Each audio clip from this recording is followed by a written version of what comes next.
¿Qué tal? Muy buenas, ¿cómo estáis? Gracias por permitirnos a esta hora de la tarde, 4 y 9 minutos, robaros algo de tiempo de este descanso estival, un viernes a estas horas.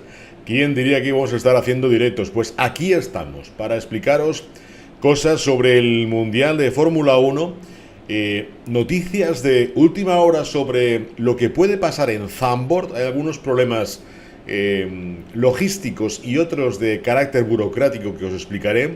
Vamos a analizar también, si os parece, las palabras de Bernie Ecclestone, que dice que no se acuerda en absoluto de haber comentado que sabía lo que pasaba en el Crashgate, que él y Max Mosley eran conscientes de cómo fueron las cosas, de esa acción judicial que ha iniciado Felipe Massa para pedir decenas de millones de euros por indemnización y daños a su honor, además del título de Mundial de Pilotos de ese año 2008.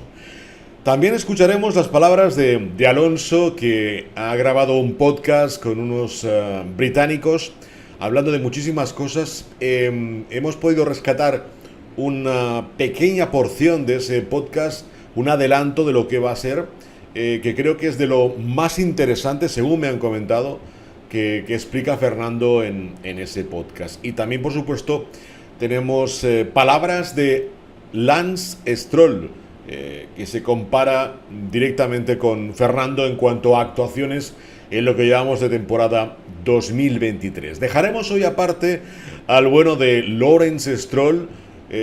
Hablaremos otro día de lo que os comenté de cómo van a ir las cosas en el 25. Pero solo apuntaros algo que ya os dije y es cierto. Cuando Stroll con U3 compra la licencia para tener el equipo, pasa a ser Aston Martin en el año 2021, ¿de acuerdo? Bien, pues cuando pasa a ser Aston Martin, U3 con Lawrence Stroll al frente, deciden que van a tener 4 años, 4 temporadas, el nombre de Aston Martin como patrocinador principal del equipo. 4 años que son prorrogables. Bien, pues si esos 4 años contamos, tenemos temporada 21, primer año, temporada 22, segundo año, la que estamos presentes, temporada 23, tercer año, el próximo año, 2024, cuarto año en el que Aston Martin se comprometió con ser el title sponsor, el principal patrocinador de la marca. Es decir, ¿qué marca? La escudería de Fórmula 1. Prorrogable, sí, de acuerdo, pero siempre os he hablado también de que en el 2025 van a cambiar cosas en cuanto a lo que es la configuración de la forma en la que las acciones y el control de Aston Martin Lagonda, la casa madre, va a existir en 25 respecto en la actualidad ahora 2023. Y todo eso va a tener consecuencias. Como digo, 4 años seguros de sponsorización de Aston Martin a nivel de equipo como principal sponsor, más prórroga posible, pero ese cuarto año acaba a finales de la temporada 2024. Y ayer ya os dije, y llevo insistiendo mucho tiempo, en que en el año 2025 va a cambiar mucho el panorama en la Fórmula 1 y en Aston Martin no va a ser una excepción. Hay quien apunta, y yo creo firmemente en quien me lo ha explicado, que podría ser el fin de los Stroll, en plural.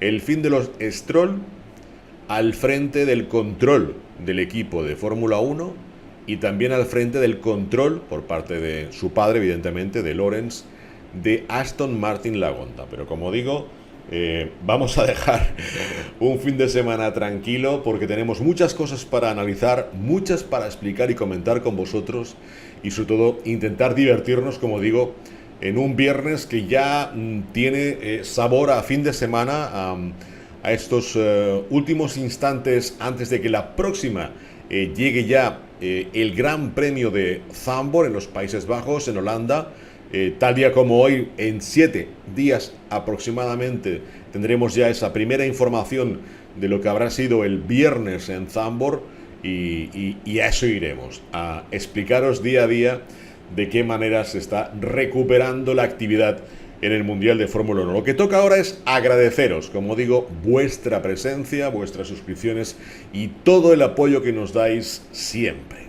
Castafiore, cannelloni, la Comorra, napoletane, mamma mia, bella donna, parmigiano, tiramisù.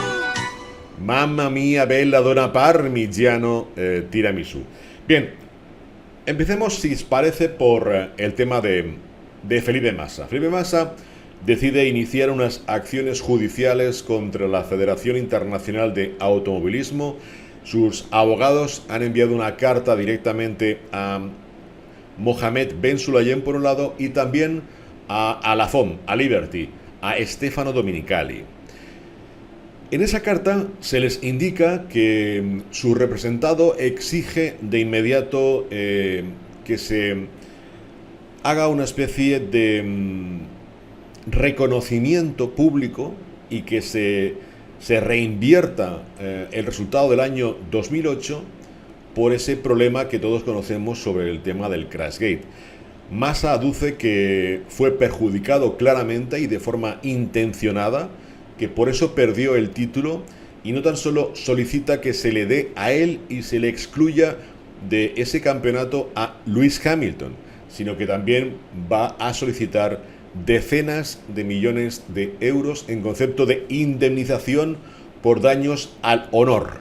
¿De acuerdo? Eso es lo que en la carta aproximadamente venían a explicarles los abogados de Felipe Massa a Ben Sulayem y a Stefano Domenicali. Todo eso, evidentemente, el recorrido que va a tener, yo creo que va a ser bastante corto. Pero es que por si ya tuviera un poco recorrido la historia, si le dan a Lando, ¿no? Dice, le darán el dinero y listo. Yo creo que si se lo dan, es que si se lo dieran a Lando estarían reconociendo el error. Y lo que no creo que haga la FIA será reconocer un error, porque si lo reconoces tienes que actuar no solo económicamente, sino también legislar en lo deportivo, con lo cual tendríamos un problema adicional. Bien, todo esto está motivado porque Massa se apoya en unas declaraciones que el pasado mes de marzo Bernie Ecclestone hace a los compañeros del medio F1 Insider. Bien, ahora Bernie dice que él no recuerda ninguna entrevista en absoluto y que, como no lo recuerda, no puede certificar que eso fuera cierto. Sabéis que todo viene derivado por el Crashgate en Singapur, ¿no? Por el choque de Nelson Piquet Jr. que provoca todo lo que a continuación sucede. Entra Massa en boxes. A ver, el error de Ferrari a la hora de que se atasque la pistola del combustible en el Ferrari del brasileño no es culpa ni de Nelson Piquet, ni de Briatore, ni de Pat Simons. O sea, se atasca la manguera de gasolina en el coche y pierde todas las opciones. Evidentemente, Massa acaba 13º en esa carrera. Hamilton gana 6 puntos, acaba en 4ª posición, con lo cual, tercero. Y de alguna manera ahí acaba todo lo que es el dominio, ¿no? de Felipe Massa. Pero de alguna manera dejemos a la manguera, dejemos los puntos, dejemos todo eso. El tema reside en que Massa basa su acusación en las palabras de Bernie Ecclestone. Esas palabras que ahora Bernie dice que no recuerda, ¿vale? ¿Qué dijo Bernie exactamente en el mes de marzo a los compañeros de F1 Insider? Reconocía que él y Max Mosley sabían la verdad. Dice, queríamos proteger el deporte y evitar un gran escándalo. Eso fue lo que dijo en ese momento. Dice, en ese año las reglas en el Mundial de Fórmula 1 eran que las posiciones del campeonato no se podían cambiar después de la entrega de trofeos en la ceremonia anual de la Federación Internacional de Automovilismo. Spicy, estoy de acuerdo contigo, Spicy Lemon Pie. Las entrevistas se graban, con lo cual ahora supongo que los compañeros de F1 Insider deberán mostrar la grabación. Ya sabéis que yo en su día, cuando mostré la grabación de la famosa entrevista con Jean Todt, se acabó la historia. Una entrevista que no grabó Luca Colagiani, que era el jefe de prensa de Ferrari en esos momentos. Pero bueno, creo que los compañeros de F1 Insider, teniendo a un interlocutor como Bernie Ecclestone, no tendrán una, no, tendrán varias grabaciones. Yo habría puesto 5 grabadoras para que si falla una tengo 4 de reserva, ¿no? Bien, sobre todo porque cuando Bernie se decide a hablar tienes que estar muy atento a lo que dice. En esos momentos dijo Bernie: se decidió darle la copa de campeón a Hamilton y todo estaba correcto. Dice: de todas maneras, aún siento pena por Felipe Massa. Ganó en Sao Paulo y lo hizo todo bien. Luchó hasta el final por conseguir el título. Sabéis lo que pasó en Sao Paulo, ¿no? Que evidentemente al final, en el último instante, Timo Glock cae de la 4ª a la 6ª posición. Hamilton acaba quinto, suma 4 puntos, que eran los que necesitaba para acabar por delante de Felipe Massa, ¿no? Se quedó 98 puntos Hamilton, 97 Felipe en cuanto a la lucha del título, ¿no? Venían con 97 cada uno, evidentemente, desde China, y si Hamilton era sexto, palmaba, porque evidentemente tenía más victorias Felipe Massa que Hamilton, y a número de victorias habría sido campeón del mundo el brasileño. Pero bueno, todo eso es ya historia. Lo que sí es presente es lo que sucede con la memoria de Bernie Ecclestone, que acababa diciendo a los compañeros de F1 Insider: le robaron el título que merecía Massa mientras Hamilton tuvo toda la suerte del mundo y se llevó su primer título mundial. Dice: hoy yo lo habría resuelto de manera diferente. Por eso, para mí, Michael Schumacher sigue siendo el único poseedor del récord de títulos mundiales en la historia de la Fórmula 1, aunque las estadísticas digan lo contrario. Eso es lo que declaró en su momento Bernie Ecclestone a F1 Insider, y que ahora dice que no recuerda en absoluto. Yo, mi opinión, si la queréis, va por dos lados. Una, Massa no puede tan solo centrar su lucha en el Crashgate. Fueron otras opciones, otras posibilidades durante toda la temporada de poder haber conseguido más puntos, haberse distanciado más de Hamilton. De hecho, Massa lidera el Mundial hasta Francia, el Gran Premio de Francia, con 48 puntos, 10 más que Hamilton, que estaba cuarto clasificado. En la siguiente carrera, Hamilton consigue empatar, porque Massa no puntúa en Silverstone. Con lo cual, ese es un punto de inflexión que a lo mejor Massa debería pensar antes de empezar a criticar y a poner sobre la mesa este tipo de acciones judiciales que, insisto, no van a llevar a ningún sitio. Y si encima ahora Bernie se cierra en banda, ¿por qué se cierra en banda Bernie? Porque no quiere que le utilicen en ningún juicio si se llegara a producir para testificar, con lo cual, no acordándome, mantiene esa teoría y mantiene esa firmeza ante un tribunal, y Massa no tiene nada que hacer. Willy dice que le pregunten a Bernie por lo del tren de Glasgow, ¿no? Sí, es una de las grandes leyendas, Willy.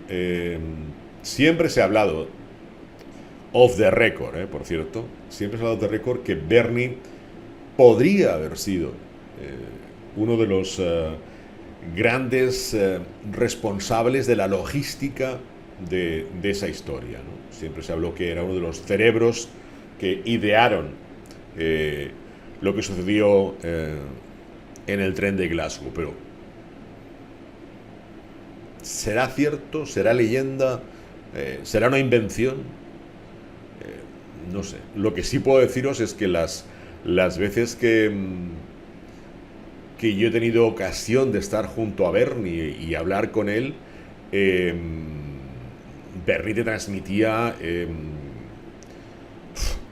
muchísimas sensaciones. Una de ellas era de un control absoluto de la situación. O sea, Bernie no dejaba nada que se le escapara de su alcance. Estaba siempre atento a todo. Y sobre todo estaba atento a algo que ahora Liberty hace lo mismo. Estaba atento a cualquier dólar que pudiera volar, aunque fuera de forma imaginaria, por delante de él. Sí, sí, sí. Fue un asalto a un tren postal en Glasgow. Fue una historia curiosa, sí, sí. No pasa nada, Shoja. No. Las cosas son para compartirlas y para estar ahí. Que si yo también viajaba como Lobato. Hombre, Lobato empezó a viajar mucho más tarde que yo. Yo empecé a viajar en el 98. Él llegó en el 24. Con lo cual, sí, viajaba. Y en el 27 dije, hasta aquí hemos llegado. Hasta este año, evidentemente. Y él, no sé, no sé cuándo dejó de viajar, no tengo ni idea. ¿De acuerdo? Un robo equivalente a 40 millones de los actuales. Sí, bueno, evidentemente eran cifras de otra época, el año 63, casi nada. Bien, os digo, Bernie siempre ha transmitido control absoluto de todo. Y evidentemente que ahora salga con estas historias es curioso, ¿no? Que diga, no me acuerdo de haber hecho la entrevista, cuando además sabe, como habéis indicado de forma muy correcta y acertada, que deben existir varias grabaciones de esas declaraciones a los de F1 Insider. A ver, es que, Rubén, yo creo que la FIA no va a poder hacer nada. Es decir, si la FIA le da la razón, como hemos dicho, en lo económico, de alguna manera tiene que darle la razón también en lo deportivo y no puede ser, no le pueden dar la razón en lo deportivo, sencillamente porque entonces hay que eliminar el campeonato de Hamilton, hay que restar más cosas, se sienta un precedente y pueden empezar a haber muchos más pilotos que reclamen encima de ello, ¿no? Con lo cual tendríamos un lío de los importantes, de los interesantes. Y os aseguro que la FIA no está por tener más conflictos de los que ya tiene en estos momentos, que no son pocos, no son pocos. Pero bueno, el tema está en que Massa exige decenas de millones de euros el título 2008 basándose en esas declaraciones de Bernie Ecclestone, que ahora de repente dice que donde dije digo Diego y no me acuerdo de nada en absoluto. Sí, es un tren que ha pasado para Massa utilizando la leyenda del de Glasgow, ¿no? Es evidente. ¿Qué está pasando rumbo a Zandvoort? Bien, hay dos cosas que quiero que sepáis que están sucediendo de cara a Zandvoort. Una es un posible boicot, un posible bloqueo de los taxistas de la zona que han visto como este año se les ha limitado muchísimo más aún las licencias para poder acceder al circuito, para trasladar aficionados hasta el circuito de Zandvoort y recogerlos después de la jornada que sea, el jueves, el viernes, el sábado o el domingo. Han limitado a muy pocas las licencias de pase de coche para que los taxis accedan, con lo cual el gremio de taxis de la zona cercana a Zandvoort han hecho una reclamación pública al gobierno holandés, también a los organizadores del Gran Premio, y amenazan con boicotear, bloquear los accesos al circuito de Zandvoort para que no se pueda establecer esa comunicación y esos traslados que se tienen pensados desde el exterior hacia la zona interior del circuito. Eso por un lado. quiero deciros que no es fácil el tema de Zandvoort. Fijaros si no es fácil, que este es uno de los grandes premios. Hay algunos más a lo largo del Mundial, pero este es uno de los grandes premios en los que la Federación Internacional de Automovilismo nos aconseja, en principio, establecernos en el hotel de prensa, que es un hotel que la organización tiene ubicado en un punto determinado. En este caso, el hotel estaba, en el que yo no voy a poder estar, cerca del aeropuerto de Schiphol, en Ámsterdam, y desde ahí, con unas lanzaderas, con unas furgonetas o con unos autobuses, te llevan en unas horas determinadas, empezando a las 7 de la mañana y acabando a las 11 en punto, te llevan por turnos hacia el circuito de Zandvoort, y después operación inversa, es decir, desde las 7 de la tarde hasta última hora de la noche hay un traslado desde Zandvoort hasta ese hotel, con lo cual si tú te hospedas en ese hotel o en alguno cercano, puedes utilizar ese transporte, evidentemente con tu pase de prensa, accedes al autobús o accedes a la furgoneta y te trasladan al circuito. ¿Por qué? Para evitar el colapso circulatorio, para evitar que cada uno de nosotros asista con un coche de alquiler distinto, para limitar el número de pases, algo que ya han empezado a hacer desde Austria. En Austria empezaron a bloquear muchos pases, hubo compañeros que no tenían pases de coche. En Silverstone, 3/4 de lo mismo. Ya os sabéis que en mi caso, por ejemplo, estuve haciendo técnicas Jedi para entrar hasta adentro. Bueno, es decir, algo pasa con los accesos, algo sucede con las licencias para entrar con un coche al interior de los circuitos de Fórmula 1, y aquí en Zandvoort aún se magnifica mucho más todo esto, se aumenta el control y, como digo, los taxistas, con todo el derecho del mundo, yo creo que tienen todo el derecho del mundo a reclamar su opción a trabajar, a reclamar sus derechos para poder realizar esa labor pública de llevar a los aficionados o a quien sea desde el exterior del circuito, desde cualquier localidad cercana hasta el mismo Zandvoort.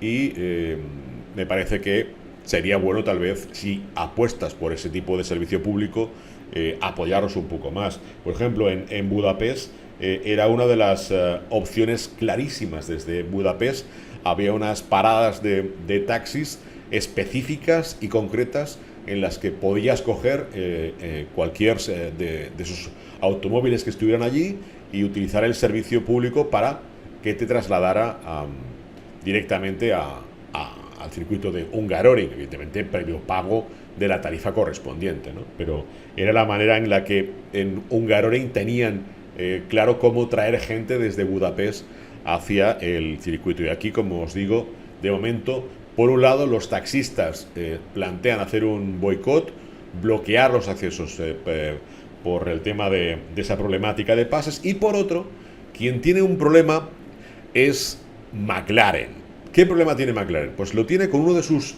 patrocinadores importantes. Sabéis que en los pontones laterales de McLaren hay un patrocinador que se llama Velo, con V, Velo.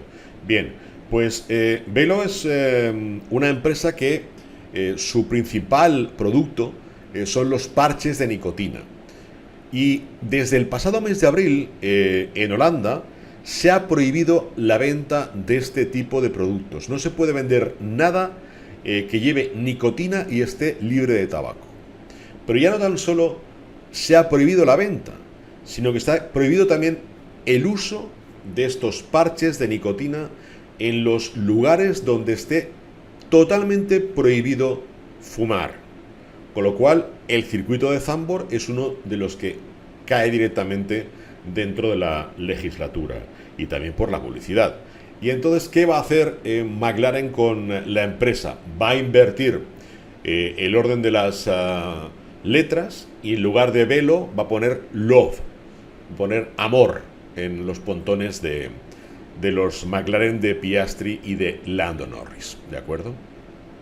Lo más viral, gracias por esa suscripción y a todos los que estáis haciéndola. Castafiore, cannellone, la comorra, napoletane, mamma mia, belladona, parmigiano, tiramisù.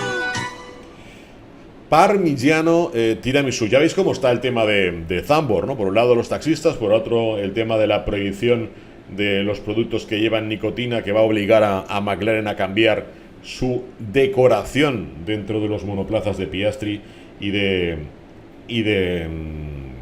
Lando Norris. Y sobre todo, lo que nos interesa, supongo que a todos, es saber qué va a pasar con Aston Martin el próximo fin de semana. Veremos qué sucede con Aston Martin, pero quiero que tengamos la opción de escuchar lo que ha dicho Fernando Alonso a ese podcast, ese High Performance que se va a estrenar creo que dentro de muy pocos días y que va a ser, yo diría que curioso lo que ha dicho Fernando, ¿vale? Escuchemos, lo vais a escuchar en inglés, después yo os lo traduzco, os hago un resumen y comentamos sobre lo que ha dicho, porque este extracto que he sacado del podcast, que me han permitido sacar, creo que es uno de los más curiosos sobre la forma en que Alonso habla de sí mismo y de todo lo que ha vivido hasta el momento en la Fórmula 1. Luego os explico y os puedo dar matices sobre lo que dice Fernando, pero creo que lo mejor es que lo veamos y lo escuchemos. Aquí está Fernando. Winning a championship with Ferrari, that will be probably the first thing that I choose. If I can go back in time, 2010, 2012, we were within few laps to winning a championship, and that probably could have changed a little bit the outcome of many things and the history behind of few things. What I regret for sure, and we touched before, was not to enjoy more my time, my career. You know, I know that I'm at the end of it.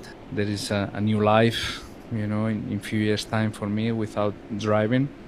And when I will look back to my career, I will see a lot of good things and good friendships and incredible experiences. But it's like I should have enjoyed more. And if I had the opportunity to live my exact life once more, maybe I don't change anything on my teams or my choices or this Ferrari maybe title or whatever. I will just change to live a little bit more all those moments and try to have more memories from those moments. I won the championship in Brazil 2005 and 6, and I hardly remember anything from those afternoons and nights, which is sad. Las palabras de Alonso a los compañeros de High Performance. Fernando ha dicho: ganar un campeonato con Ferrari sería mi primera elección si pudiera retroceder en el tiempo.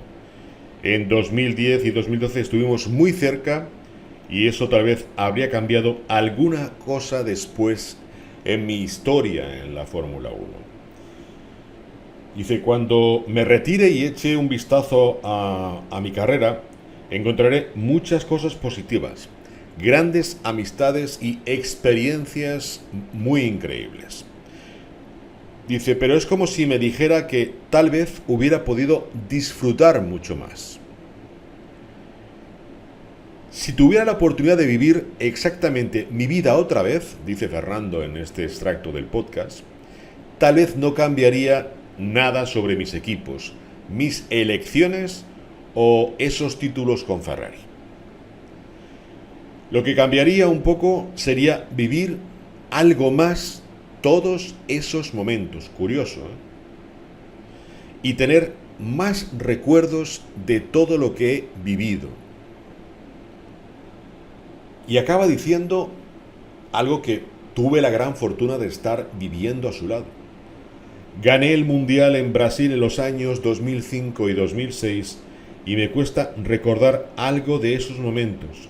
No recuerdo ni las tardes ni las noches, lo que es muy triste. Palabras de Alonso, como digo, en ese podcast que se va a lanzar de forma inmediata esta misma semana antes del inicio del Gran Premio de Holanda en Zandvoort, el de los Países Bajos, en ese regreso de la Fórmula 1. Y no sé cómo lo analizáis vosotros, pero a mí me parece que estas declaraciones de Fernando tienen un sentido brutal, teniendo en cuenta el momento en que estamos viviendo este año 2023 con el piloto asturiano. Es decir, que reflexione de esa forma, que sea capaz de hablar abiertamente de que le habría gustado vivir mejor, más intensamente, según qué momentos, y recordarlos. Es decir, que no se acuerda de la tarde del año 2005 en Brasil, ni la del 2006, ni de lo que pasó a posterioridad. Es curioso.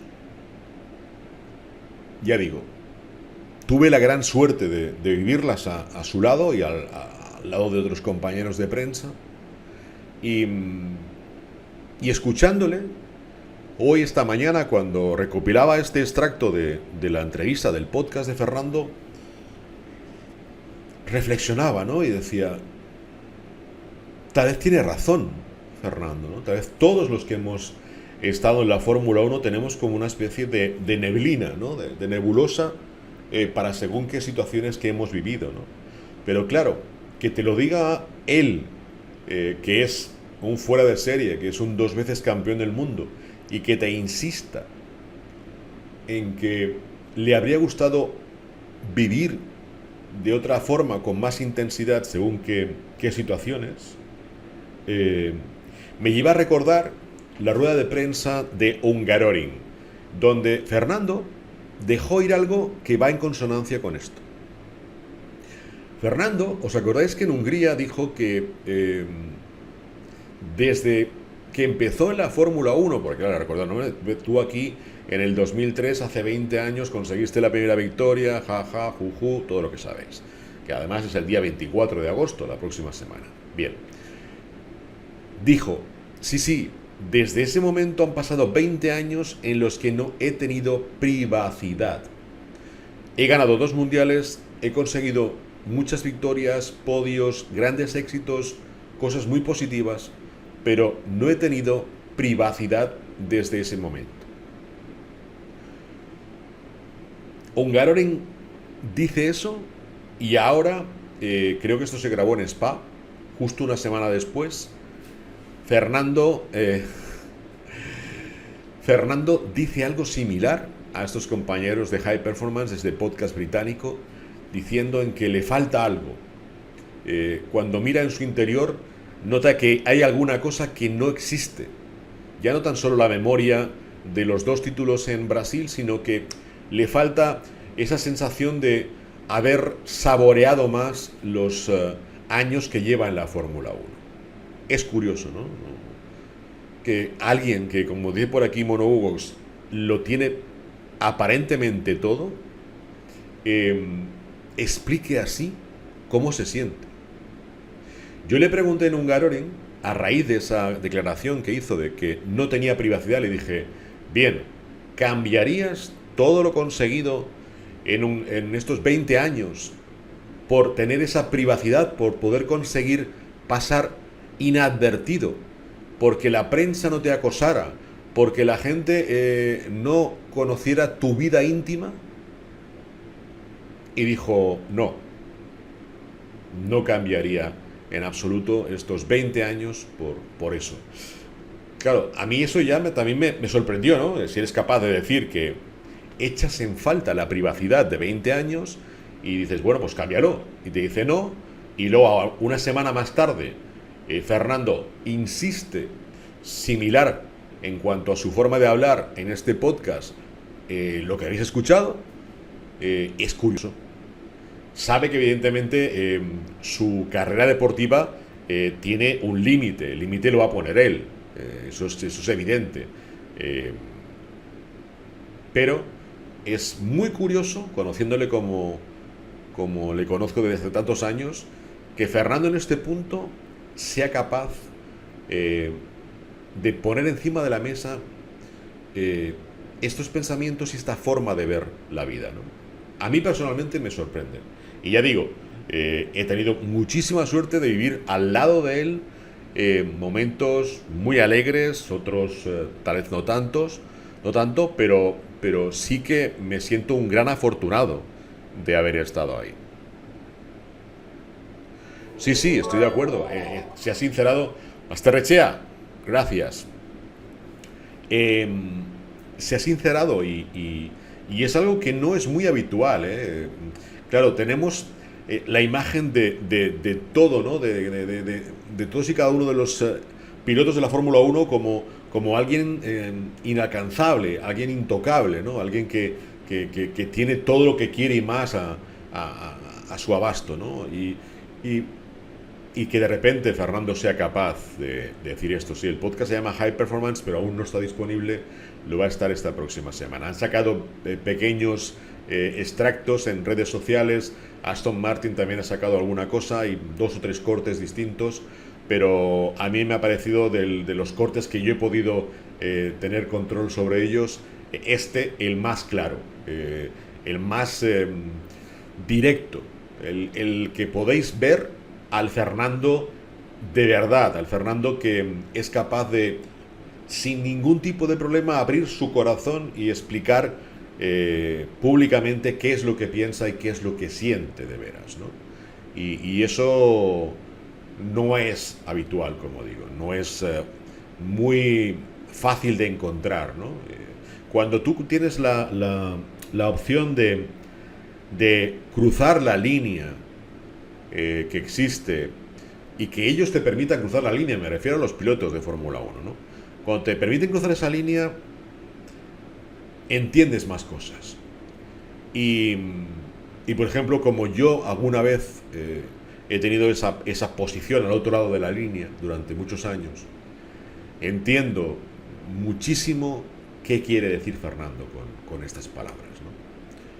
Quiere dejar claro que evidentemente no se arrepiente de nada de lo que ha hecho, pero que tal vez le ha pasado a 330 kilómetros por hora, todo por delante, ¿no? Y ha vivido a una gran velocidad y una gran intensidad.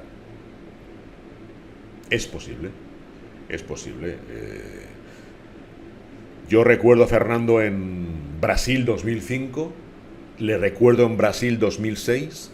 Y sí que es cierto que hubo un cambio entre 2005 y 2006. La celebración no fue la misma, la intensidad con que se vivió todo fue distinto al primer título. El primer título fue algo que los que estuvimos allí de verdad no olvidaremos. Yo no olvidaré nunca el gesto de Fernando al abrazarse conmigo, al acabar la carrera. Saltar las vallas, entrar en la zona de paddock y abrazarse conmigo y llorar los dos, saltando de alegría, ¿no? Por algo que era la suma de muchas emociones, ¿no? De algo que había empezado muchísimos años atrás y que veías que alguien a quien le habías visto casi de chavalín, ¿no? De guaje, como se dice, te estaba dando un abrazo ya como campeón del mundo de Fórmula 1, ¿no? Y eso es algo que para mí es una de las partes más positivas y que tengo con mucho cariño guardado en mi pequeñito baúl de los recuerdos de la Fórmula 1, ¿no? Ese abrazo con Fernando, ¿no? Eso será algo que siempre tendré en mi mente, ¿no? Y el segundo fue distinto, fue bonito, fue emotivo, pero fue distinto, ¿no? Fue el segundo. El primero sí, el primero fue, como digo, brutal. Todas las sensaciones, la manera en que él luchó todo el año, la manera en que venía luchando ya desde su época de Minardi, desde antes, desde el mundo del karting, ¿no? Y que tuviera ese fruto, ese reconocimiento frente a alguien como Michael Schumacher, ¿no? Que era impensable que alguien pudiera arrebatarle al Kaiser, ¿no? Ese título mundial y ese dominio de la Fórmula 1, ¿no? Que estaba ejerciendo el piloto alemán con Ferrari, ¿no? Y luego va y lo consigue un segundo año, ¿no? Y además sin problemas y sin ningún tipo de cosas por el medio como los crash gates ni nada de eso, ¿no? Insisto, a mí por un lado me sabe mal ver a Fernando hablando de esta forma a nivel personal. me refiero. Y por otro lo entiendo. Por otro, como digo, entiendo que Fernando en este momento quiera explicar y quiera comentar las cosas que él desee y que a él le apetezca, porque es lo que está haciendo, divertirse. Si hay algo que está haciendo Fernando es divertirse. Os lo vengo diciendo siempre. El momento en que Fernando se aburra o no se divierta, se va a acabar todo esto. Igual que se acabó en su momento y lo dejó porque no se divertía, pues cuando él deje de sentir esa sensación detrás del volante de un Fórmula 1, dirá, bueno, pues lo dejo, me voy a mi casa, hago otras cosas o sigo aquí vinculado de alguna manera, pero repito, eso lo va a decidir él. Y este corte, este extracto que he sacado de ese podcast es un claro ejemplo de cómo es Fernando. O sea, de cómo es Fernando Alonso Díaz. De cómo es el nano, como le llamáis vosotros algunos, ¿no? Es así. Fernando, cuando las luces se apagan y se acaba el ruido de los motores y todo queda en silencio, Fernando es como le veis en este extracto del podcast, ¿no? Es alguien que habla claro, que habla conciso y que tiene las ideas muy claras. Y las tiene, como digo, en ese momento y las tiene, por supuesto, siempre cuando está compitiendo, ¿vale? Pero cuando se apaga todo es cuando encuentras al verdadero Fernando. Y eso es algo que, si tienes la ocasión y la oportunidad de vivir, te lo llevas para siempre. Te lo llevas para siempre.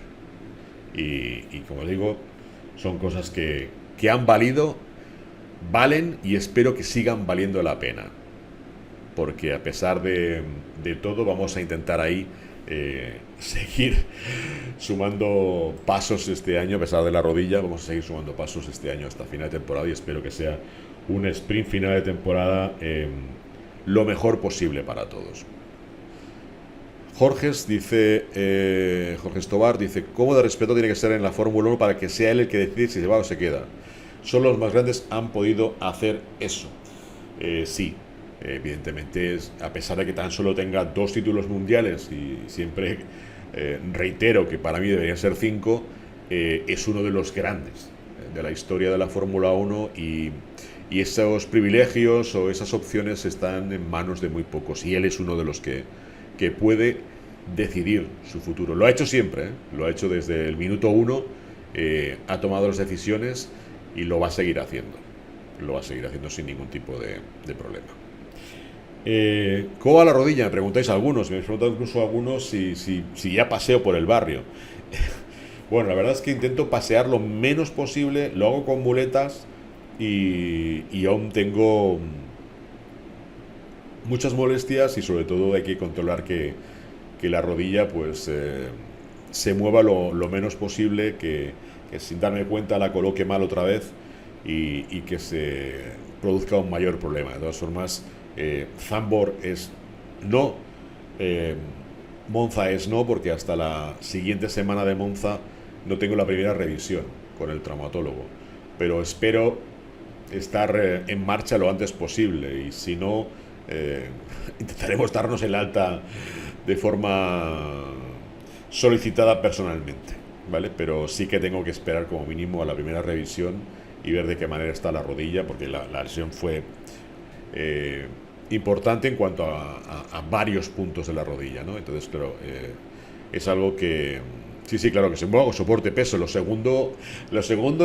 primero es, se puede mirar de controlar. Lo segundo es más difícil, porque mi peso, que es importante, es lo que más daño hace a la rodilla. Bueno, pero eso se irá viendo sin problema, no os preocupéis, se irá viendo. Gracias, Voxtal. Muchas gracias por los deseos de recuperación y veremos qué pasa.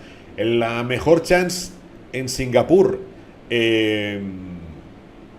siempre ha sido el último de los match ball que Aston Martin ha puesto encima de la mesa este año, de que era el circuito ideal en el que podría albergarse esa opción de que Alonso consiguiera la 33, ¿no? pero veremos qué pasa, si es en Singapur o no. Pero de todas maneras, lo importante es que Fernando, como digo, está haciendo una temporada brutal, que está exprimiendo al máximo el Aston Martin, que le está dando un rendimiento adicional y que ese plus lo pone él con su capacidad y con su habilidad y con su conocimiento detrás del volante, y eso lo saben todos. De hecho, Lance Stroll hoy ha protagonizado una entrevista a los compañeros de Motorsport Week, y antes le he visto en una de esas listas famosas de estadísticas de la Fórmula 1, ¿no? Spoiler, la 33 es en Monza. Bueno, si es en Monza, genial, y si es en Zandvoort, ni te explico. Esa lista de estadísticas donde reflejaban cuántas vueltas fuera del top 10 han estado los pilotos, los principales pilotos del Mundial de Fórmula 1 hasta el momento. Bien, Alonso tan solo ha estado una vuelta fuera del top 10 en lo que llevamos de campeonato. Verstappen ha estado 7 vueltas fuera de esa zona top, de los 10 mejores. Hamilton ha estado 18.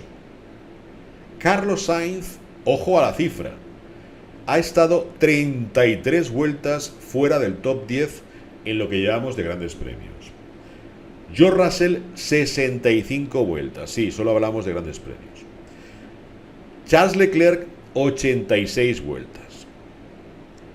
Checo Pérez, 137. Y Lance Stroll ha estado, en lo que llevamos de grandes premios, sin contar los sprints,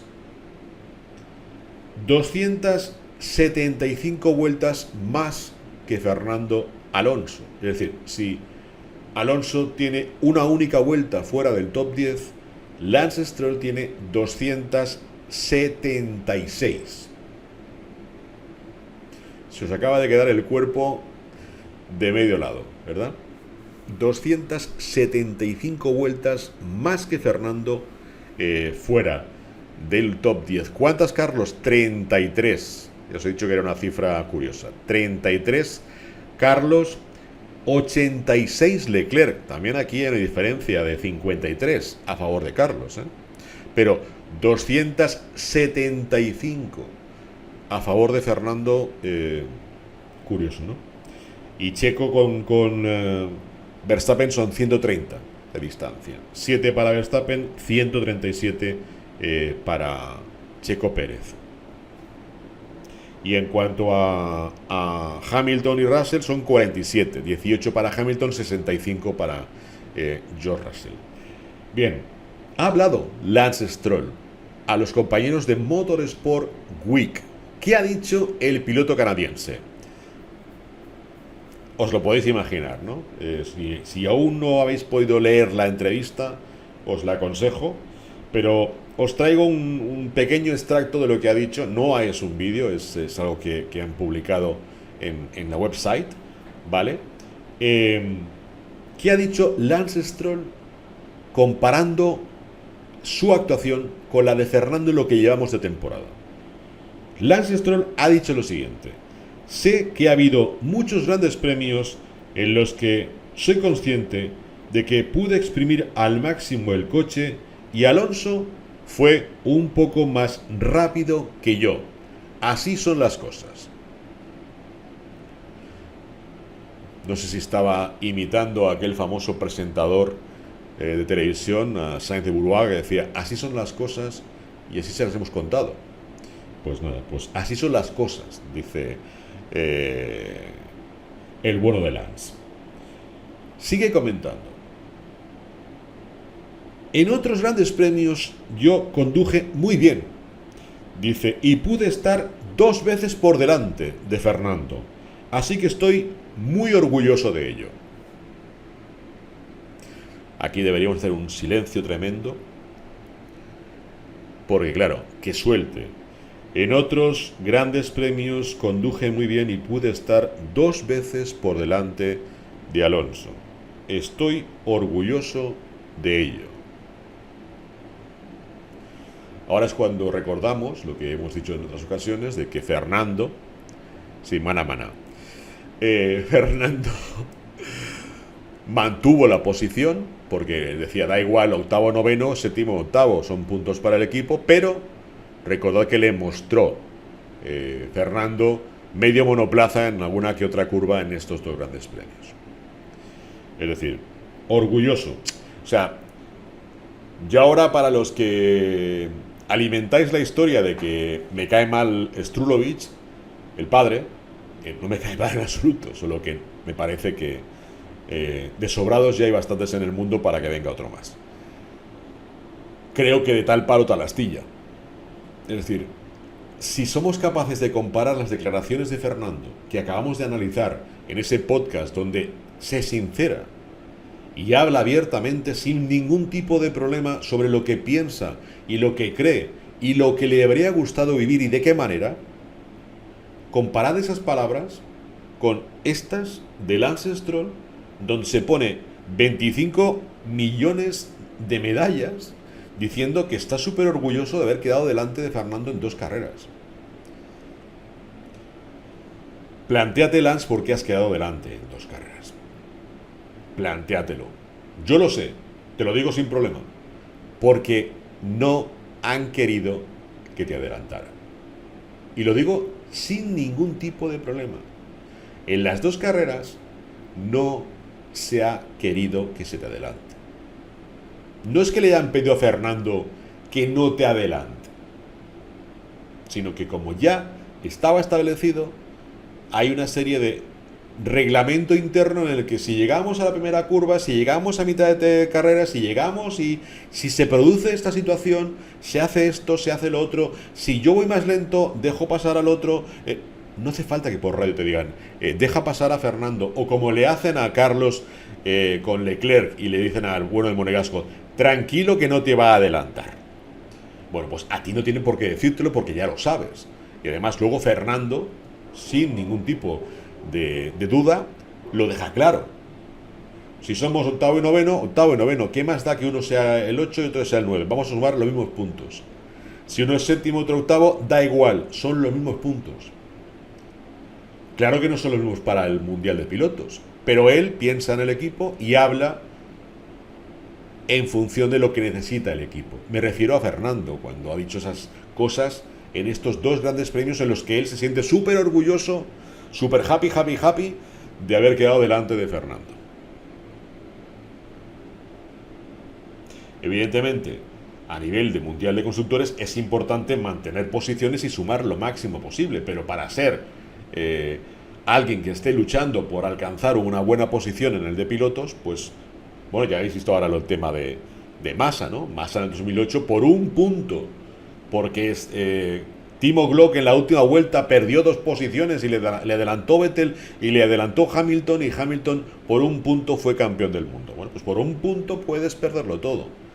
Y si hay un punto de diferencia en tu posición con la de tu compañero, pues puedes perder algo importante por esa posición. Pero no acaba ahí la historia de Lance Stroll hablando sobre su actuación en estos primeros grandes premios del año 2023. Ha dicho más cosas a los compañeros de Motorsport Week. Dice, pero Fernando ha estado a un nivel muy alto. Bueno, ¿te fastidia? Dice, ha cometido pocos errores o ninguno. Pocos errores o ninguno, dice el bueno de Lance Stroll. Está conduciendo muy bien y saca el máximo provecho del monoplaza cada semana.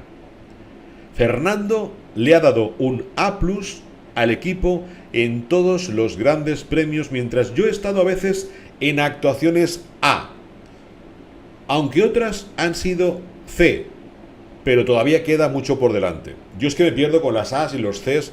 Claro, yo vengo de la época de los sufis, los bien, los notables y los sobresalientes, ¿vale? O sea, yo me quedé ahí, en el A, en B, y pagará más luz. Yo creo que, evidentemente, no estaba hablando de categoría energética de los electrodomésticos, ¿no? Sino que entiendo que el A+ es un excelente, es un 10, es un sobresaliente. El A es un notable, ¿no? Es 8-9 aproximadamente, y el C es entre un 5 y un 7. bueno, pues él se califica que ha tenido carreras de 8-9 y carreras de entre 5 y el 7.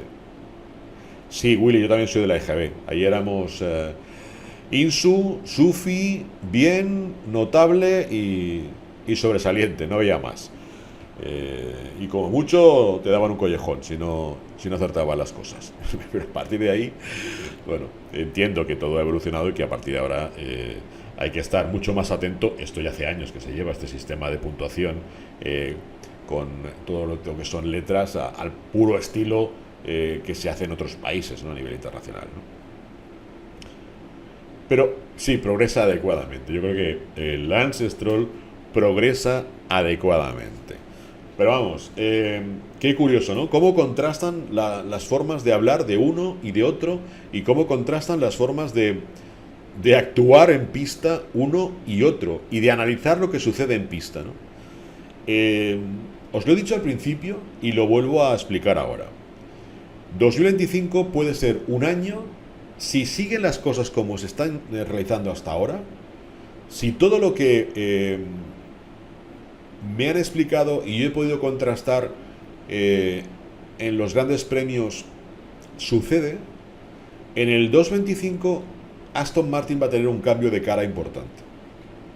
Y es muy probable que Lance Stroll acabe en el 24 su presencia como piloto en el equipo y que en el 25 su padre tampoco tenga algo que ver. Es muy probable y de todo eso va a depender no solo cómo acabe este año.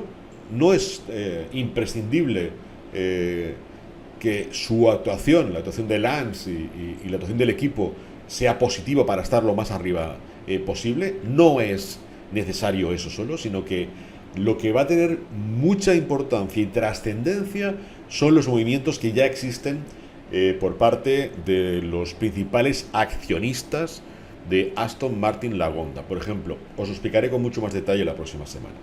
Pero cuando Guthrie se queda con Aston Martin Lagonda, con la casa matriz, llega a un acuerdo con Mercedes-Benz, no solo para el tema del equipo, sino para el tema de los coches de serie, para los superdeportivos de Aston Martin, utilizar el sistema eléctrico, todo el tema de tecnología eléctrica de Mercedes-Benz. Bien, ¿cómo se le paga a Mercedes-Benz esa interacción, ese acuerdo con Aston Martin Lagonda? Se le paga también con acciones. Y hay una cláusula de Mercedes-Benz que, esto lo tengo aquí sin problema para decíroslo, hay una cláusula del tema de Mercedes-Benz que actualmente tiene entre un 9 y un 10% de las acciones de Aston Martin Lagonda, que si se rescindía el acuerdo de Aston Martin Lagonda del suministro de sistemas electrónicos y eléctricos de Mercedes-Benz para los coches de calle, no hablemos de Fórmula 1, coches de calle, los superdeportivos de Aston Martin, si se rescinde el contrato de esa especie de acuerdo que empezó, como digo, en el 21, trabajando con Aston Martin Lagonda, deberán indemnizar a Mercedes económicamente o con acciones de Aston Martin Lagonda. Bien, se ha llegado a un acuerdo con otra empresa, se llama Lucid, no recuerdo qué más, ¿vale? Pero sí, su primera nomenclatura es Lucid. Esa empresa es la que a partir de hace algún tiempo está empezando a suministrar todos esos componentes eléctricos y electrónicos que adquirían a Mercedes-Benz para utilizarlos en los superdeportivos de la firma británica. Esa cláusula se va a poner en marcha y de cara al próximo año ya va a estar obligado Aston Martin Lagonda a darle cerca de un 20% total de las acciones de la empresa. Se habla entre un 18,3 y un 20% el montante global de acciones que Mercedes-Benz podría tener en su posesión por culpa de no seguir adelante con el acuerdo. Esa es una de las cosas solo que van a cambiar la estructura, la fotografía de las personas que van a decidir las cosas en Aston Martin Lagonda, en la casa madre, en la matriz. Ya os he dicho antes que el equipo va por otro lado, que el equipo, la licencia del equipo, está en poder de Guthrie. Guthrie es ese consorcio de accionistas donde está como cabeza visible Lawrence, tiene sus propios socios, y luego está la división del resto de accionistas. Guthrie en estos momentos tiene el 21% de las acciones de Aston Martin Lagonda. El próximo año va a bajar aproximadamente entre 2 y 3 puntos ese control de acciones. Va a subir Geely, ya os lo he dicho siempre. Y Geely en el 25 va a tener un control muy claro sobre Aston Martin Lagonda. Y en el 25 es cuando se acaba también el patrocinio establecido por 4 temporadas, 4 años, de Aston Martin F1. Que hay una cláusula de renovación. Pero si en el 25, por ejemplo, Lawrence Stroll ya no tiene el control absoluto sobre Aston Martin Lagonda, imaginaros que Geely ha adquirido más acciones, le compra las acciones a Mercedes-Benz y es accionista mayoritario, deja en segundo plano a Guthrie, deja en segundo plano también a Lawrence Stroll y toma el control de la situación. Pero es que además entra otro componente importante en lo que es la historia a corto plazo de Aston Martin F1, que se llama Honda. Honda entra con mucha fuerza. Koji Watanabe quiere rediseñar el acuerdo. Y Honda no quiere saber nada de Geely. No quiere saber nada de su contrincante asiático a nivel automovilístico. Cero. Con lo cual, la escisión, la separación va a ser clara. Lo estáis viendo, ¿no? Es decir, si tú tienes a Honda que te exige, que no quiere saber nada con quien es tu mayor accionista a nivel de casa matriz y quien puede dirigir y controlar según qué tipo de movimientos, según qué tipo de inversiones e incluso presionar para que no se siga realizando el patrocinio o la ayuda económica al equipo de Fórmula 1 bajo el nombre de Aston Martin, pues tienes ahí toda una serie de elementos que en estos momentos ya se están barajando, ya se están distribuyendo encima de la mesa, tanto en Japón como en China como en Silverstone. Los 3 puntos claves de la historia: Silverstone por el tema de Aston Martin, Japón por el tema de Honda, China por el tema de Geely, ya están viviendo ese instante en el 25 en que todo va a cambiar. Y os aseguro que a día de hoy la idea es que ni Lance Stroll ni Lawrence Stroll estén vinculados, tal y como lo conocemos ahora, al equipo de Fórmula 1 en el 25. ¿En qué afecta esto a Fernando Alonso?, me preguntabais. Alonso, sabéis que tiene un contrato de 1 más 1 más 1.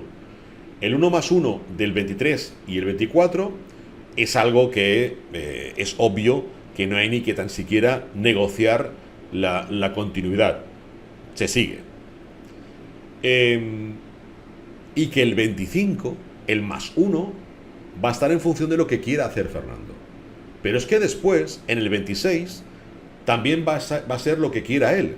Si quiere continuar un año más o si quiere aceptar esa oferta que tiene desde el minuto 1, desde que se le plasma en negro sobre blanco en un contrato lo que puede ser su trayectoria junto a Aston Martin y que está vinculada en el instante en el que él decida colgar los guantes y el casco en ser una persona muy importante, muy vinculante al equipo del Mundial de Fórmula 1, con un cargo a la altura. Eso está plasmado, como digo, negro sobre blanco desde ya 2 años casi. Bien, él va a decidir. Él va a pensar cuál es su mejor opción en el 25 y en el 26. Pero reitero que todo va a cambiar de como lo conocemos ahora, podéis estar muy seguro de ello. Muy seguro de ello. De ahí, según qué tipo de actitudes, de ahí, según qué tipo de acciones o reivindicaciones o formas de ver las cosas por parte de Stroll padre y Stroll hijo. Si Honda le va a permitir hacer cosas a Fernando, por supuesto. Watanabe lo ha dicho públicamente. Ha dicho que no tiene ningún problema con Fernando. Ha dicho que si en el futuro Fernando tiene que ser parte de su estructura, ellos van a estar encantados en que Fernando sea un piloto Honda. Todo el tema de lo que sucedió en Suzuka, los comentarios de Fernando están más que olvidados. Eso os lo aseguro. Y ya digo, Koji Watanabe, el máximo responsable de HRC, lo ha dejado muy claro. Él no tiene ningún problema con Fernando y estaría encantado y orgulloso de si el piloto asturiano tiene que ser uno de los suyos en el 26, que esté ahí.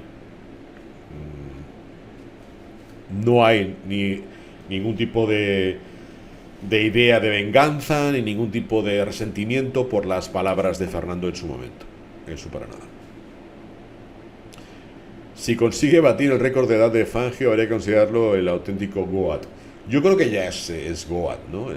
Fernando, como utilicéis ahora este tipo de terminología, ¿no? Que es el greatest of all time, ¿no?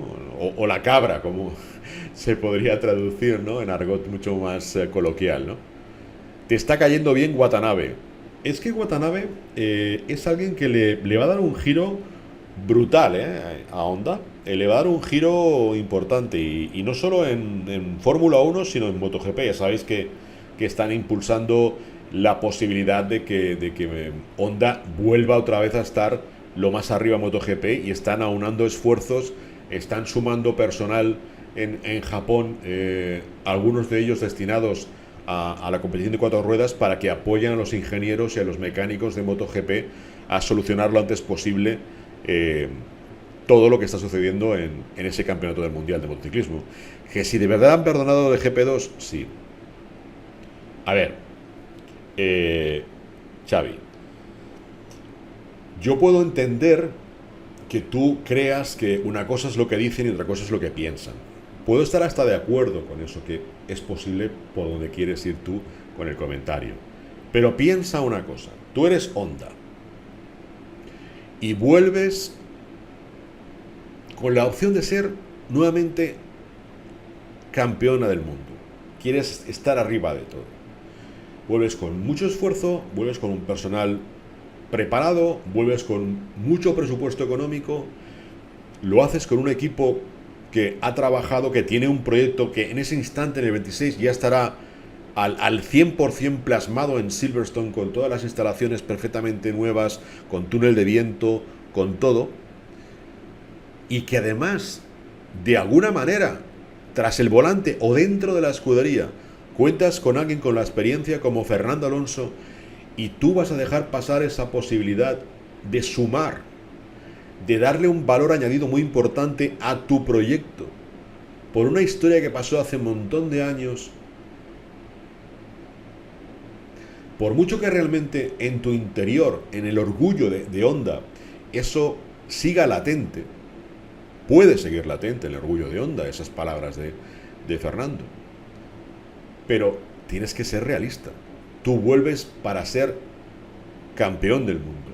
Y lo que no puedes hacer es entrar nuevamente como un elefante en una chatarrería, llevártelo todo por delante. Lo que pase de puertas adentro, tal vez no lo sabremos nunca. Pero de puertas afuera, no hay ningún problema. Y no deberían tenerlo. Porque si lo hicieran, insisto, serían poco inteligentes. De hecho, ya hay gente en Honda que lo es, poco inteligente. Pero vamos a dejarlo ahí. Supongo que algunos compañeros también de motociclismo estarán de acuerdo conmigo en lo que estoy diciendo, ¿no? Hay gente en Honda que la realidad plasma en que si no estuvieran, no pasaría nada. Hay mucha gente en su casa, por desgracia, sin trabajo, con necesidad, y que ocuparían esos lugares de trabajo con mucha más ilusión y con mucho más ímpetu que lo que tienen en estos momentos el nombre puesto en la puerta. Pero bueno, esa es otra historia. Pero, insisto, Honda perdería muchos enteros en su idea de regresar a lo más alto en la Fórmula 1 si desaprovechara la opción de contar con Fernando de alguna manera en esa nueva etapa. No, Willy, no hablo por él, no hablo por Alberto. Hay muchas más personas involucradas en Honda, aquí y de otros países. No, Alberto no. En absoluto. Además tengo una buena relación con él hace muchísimos años, con Alberto, y no creo que sea responsable de nada de esto. Pero vamos, insisto, se verá. Ya veremos qué sucede en el 25 rumbo al 26, que es el momento en el que todo se pondrá encima de la mesa, las cartas estarán visibles y todos tendremos la información puntual y clara de qué va a pasar y qué debe suceder, ¿no? Esa es la situación en la que nos vamos a ver involucrados todos, como digo, de cara a ese año 25-26. Sí, Willy, no. Con Alberto, mira, os voy a explicar una anécdota. Hace muchos años, cuando yo estaba en la radio, yo estaba haciendo un programa de radio aquí en Barcelona para toda Cataluña, en la cadena COPE, se llamaba Popular Motor, y daba unos premios. Cada año daba unos premios en Barcelona, y hicimos una entrega de premios en una famosa discoteca al lado del Port Olímpic, que ya no existe, al lado de un famoso hotel que sí existe, ¿vale? Y Alberto era uno de los premiados. Alberto fue el año que tuvo aquel accidente que sufrió muchas consecuencias en una de sus piernas. No sé si os acordaréis, los que habéis seguido durante muchos años el Mundial de Motociclismo. Bien, pues Alberto, yo le llamé personalmente, le dije, mira, tal día me gustaría muchísimo que pudieras estar con nosotros. Quisiera agradecerte todo lo que has hecho por nosotros en este programa, dándote un trofeo, siendo uno de los galardonados este año, y además pues dártelo en persona delante de muchísima gente, ¿no? Y Alberto me dice, mira, estoy en Bilbao ese día, voy a recuperar con el fisio del Athletic, ¿vale? Dice, tengo un vuelo de Bilbao a Barcelona a tal hora, no sé si llegaré a tiempo para estar en la celebración, en la gala, y recoger el trofeo. Si puedo llego, y si no, pues lo siento mucho, otro día pues me lo das y chimpún, como digo yo, ¿no? Bien, pues en aquella época no había pinganillos ni había nada, ¿no? Entonces empiezo el acto de las entregas de premios y de los trofeos y los galardones, y lo único que dije es, si llega Alberto, que alguien me haga una señal que yo pueda verla, y me quedo tranquilo. Bien, empezó la gala, empezamos a dar trofeos, por ejemplo, no sé, se llevó un trofeo de la Rosa, se llevó trofeo la gente de Derby, vino Andreu Rabasa, que ya no está con nosotros, se llevó Jorge Martínez Aspar también un trofeo, mucha gente. Y justo cuando me tocaba anunciar el trofeo a Alberto Puig, yo no sabía si Alberto había llegado a las instalaciones, si estaba allí, si había conseguido coger el vuelo a última hora desde Bilbao para llegar a Barcelona. No tenía ni idea de nada. Yo tan solo estaba delante de un micrófono, cegado por los focos, la gente estaba debajo, rodeado de compañeros y de premiados detrás de mí, y entonces cuando de repente digo, galardón al piloto del Mundial de Motociclismo, Alberto Puig, y cuando acabo de pronunciar Alberto Puig, se hace un silencio, y yo miro como puedo a través de mi ceguera momentánea por los focos hacia el infinito en la sala, y se hace eterno ese silencio, ¿no? Y de repente, a los 10 segundos exactos, que han sido uno de los 10 segundos más duros que he tenido que contar en alguna vez que he estado trabajando así, se empieza a abrir la gente, el público empieza a dejar sitio y veo a alguien que se acerca, que sube las escaleras y era Alberto Puig. Con lo cual, por eso quiero deciros que creo que era el año 96 o 97, se me va la memoria en ese punto. Y Alberto vino, recogió su trofeo, yo me emocioné mucho porque estuviera allí, que cogiera el avión, que a pesar de todo como estaba físicamente, con ese problema en la pierna, viniera a Barcelona, a ese punto de Barcelona y no se fuera a su casa, y recogiera el trofeo, estuviera con nosotros, estuvo hasta el final, y yo se lo agradecí y se lo agradeceré siempre.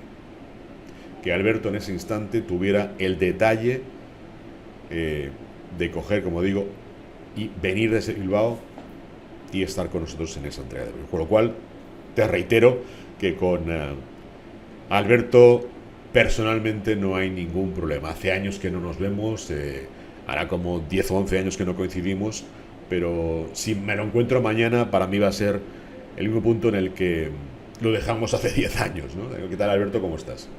Así de sencillo. Para mí, ya digo, fue un detalle que siempre recordaré.